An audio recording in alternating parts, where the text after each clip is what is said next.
मेरे प्यारे बच्चों, आज मैं आपको एक बहुत इंपॉर्टेंट कॉन्सेप्ट डिस्कस करने जा रहा हूँ। y a to the power 0 equal to 1। ये एक ऐसा कॉन्सेप्ट है जिसके बारे में बच्चे पढ़ते तो हैं, लेकिन उनको इसका रीजन पता नहीं होता है। मैक्सिमम बच्चों से हमने ये सवाल पूछ चुका है कि इसका रीजन क्या है, तो वो बताने में सक्षम नहीं है।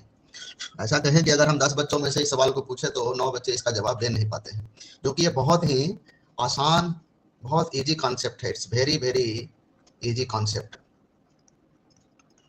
अब इसको जरा समझेंगे। जैसे by the rule of exponent, by the rule of exponent, exponent का कुछ रूल हम जो पढ़ते हैं कि a to the power m divided by a to the power m, क्या लिखते हैं हम लोग? a to the power m minus m। इस केस में क्या होता है, हमारा बेस सेम है, डिवीजन का साइन है, इसलिए हम लोग पावर को क्या करते हैं, सब्ट्रैक्ट कर देते हैं। अगर हम इसमें कहें आपसे कि अगर इस क्वेश्चन को देखें कि हमको लिखा हुआ है a टू द पावर 0 मेरे पास, इस a टू द पावर 0 को हम लिख सकते हैं m माइनस m, और इसको फर्दर इस तरह से लिख सकते हैं a to the power m into a to the power minus m।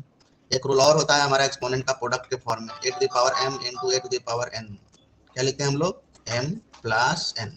इस रूल से अगर हम देखें तो ये जो हमारा लिखा हुआ है a to the power m, इसको हम लोग ऐसे लिख सकते हैं, और by the rule of this, इस रूल के हेल्प से हम इसको फर्दर आगे इस तरह से प्रोसीड कर सकते हैं।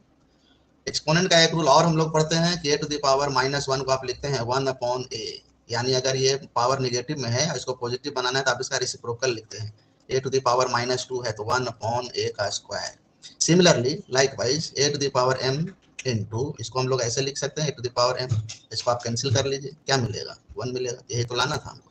It's very very simple concept, और इसको बच्चे नहीं समझ पाते हैं।